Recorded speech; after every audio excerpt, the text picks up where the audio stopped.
let's talk about why African American men aren't getting screened and treated, and what do we need to do to change that perception? Yeah, the statistics are clear. African American men, 1 in 6 get prostate cancer instead of 1 in 8 for the rest of the population. They're twice as likely to die from the prostate cancer. They get it at an earlier age and it's more aggressive. So all the statistics are relatively poor. So some of it is genetic, inherited from previous generations. Some may be environmental, from where you're living or what you're eating. And then some is from lack of education, lack of access to screening. So there's multiple reasons why certain underserved areas don't get diagnosed at an earlier stage. And Oscar, what do you think? What message would you send to the community? I would tell them to get tested as soon as they can. And I think that I'd say for the athletes per se, the way they are today when they're in school, I mean, when I went to the University of Cincinnati, I never had a heart exam or anything like that. And I think that you got to start early. I think you start early with these athletes, and they'll be there forever, because I didn't know my grandfather had prostate surgery, and he died because of that. There have been a lot of basketball players within the past couple of years have passed away, and I think it's because of prostate cancer. I could be wrong, but I think it's what it was all about. And to get checked on a yearly basis is what I did until I found out about my cancer. I think it's the thing to do. The educational part of it is very, very important also for African Americans, because when you grow up in an African American family like I was years ago, I didn't have access to doctors. Even when I went to college and played basketball, even in the pros, no doctor that I had mentioned going to get my prostate checked at all. But my wife had a doctor, Dr. Berman, and that's the reason I started getting prostate checkups, because of him. What do you think the hesitancy is in the African American community to participate in the screening process? I think it's just a lack of education, a lack of trust in doctors. My mother and father hardly went to doctors at all. They worked hard, and I like his lack of insurance companies pressuring doctors to talk about these types of things, because you would think insurance companies would actually talk to you, the world, about getting prostate checkups and whatnot, because if you don't need the surgery, then I think insurance companies will benefit from it. But maybe I'm wrong about that. And Dr. Patel, talk a little bit about how simple it is to get a PSA test, because I think some people don't go because they think it's like a big, complicated process. Yeah, prostate cancer screening is actually a digital exam of the prostate in combination with a blood test called PSA. I think those two together have the highest likelihood of actually fully diagnosing people with prostate cancer. So you really should do both. You should see your doctor for an exam, and you should get a blood test as part of your normal test yearly. Since you said that, Dr. Patel, let me ask you, why shouldn't every time you go and get blood, or you go for a blood test, they don't check for prostate cancer? Yeah, I think that's part of the controversy is, the U.S. Preventive Task Force, which is our governing body that oversees screening in general for the American population, has recommended really against PSA screening. As flawed as that is actually the current guidelines. Is men shouldn't routinely get PSA screening, and we should talk to them about it, but in general, they're not advocating screening. And that's for the second leading cause of cancer death in men, so that's a problem. What is the International Prostate Cancer Foundation doing to help educate African American men about the need to get screened? Yeah, the International Prostate Cancer Foundation started kind of before all the PSA controversy. And so our mission has kind of been to adapt to what's needed. And so we do a lot of awareness events like we have today. We have 1,000 patients learning about prostate cancer and the implications. We do a lot of physician education. We do support research, and patient awareness and education is really our focus.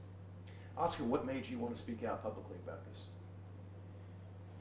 Well, I don't know. I just felt that I wasn't shy about telling people I had prostate problems. And I think a lot of people, when they have certain surgeries and whatnot, they refuse to say anything about it. And it didn't matter to me at all because it happened. It was a reality.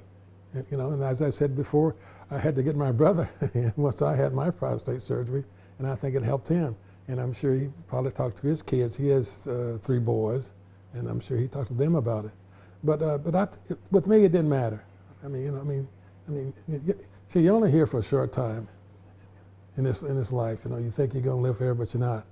And if you can help somebody, why not? Absolutely, that's right. Amy, anything else? I think that's it. We hit this list. No others.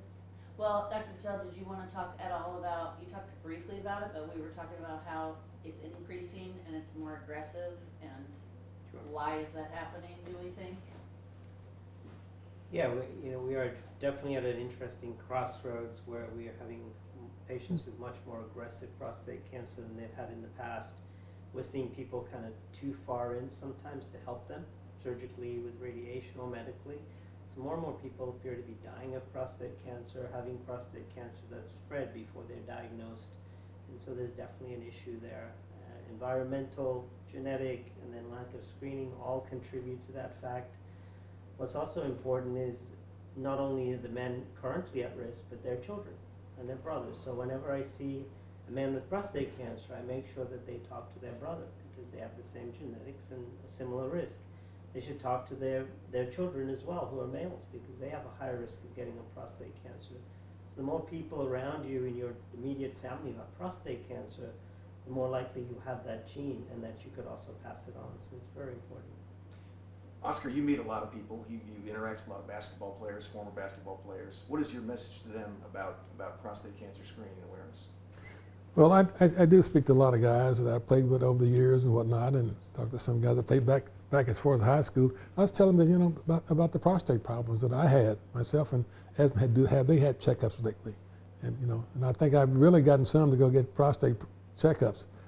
But other than that, I think that that with the NBA, they have so many African American players, and who probably don't know anything about having a checkup. Or maybe they're afraid to get this done. As Dr. Patel said, it's easy to do because they go get blood tests. They get needles stuck in them forever while playing basketball, like I did. And so sometimes when you're taking some blood, have your prostate checked. Yeah, they probably won't get screened as players because they're quite young. But probably after they retire.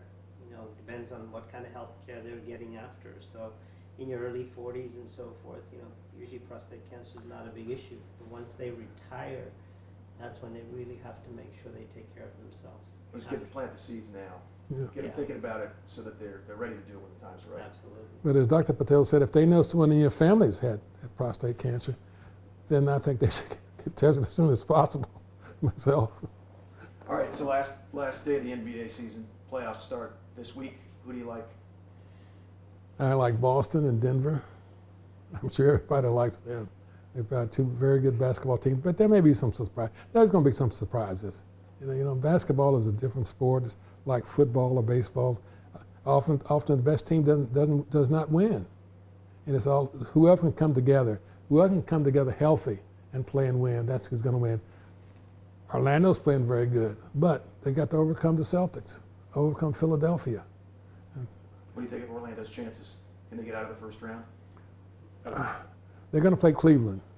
So how have they done against Cleveland? Cleveland is very tough with their guards. If their guards are healthy, it's going to be difficult. They have some big people inside as well, and that's a terrible factor to try to overcome. But here again, I've always said this: that playing basketball or football or baseball. When I started playing, I never forget some guy that you don't know who he is, and I won't tell you his name. And I was talking about playing my first game. He said, Oscar, he said, they all throw the ball up. He said, that's when you start to play. He said, he said, all this talk up before the game doesn't mean anything. So all this talk about what team is ranked here or there doesn't mean anything. Until they toss that ball up, that's when you have to win. That's when you win or lose. That's great. Amy, anything else? We good? One more thing. I think, Dr. Patel, can you talk a little bit about how Like, I was talking to you guys earlier about how I've been insisting my dad always ask for a PSA test, and his doctors have given him pushback about it. So like, what would your advice be to patients that are asking for the test, and their doctor's saying, oh, you don't need to do that?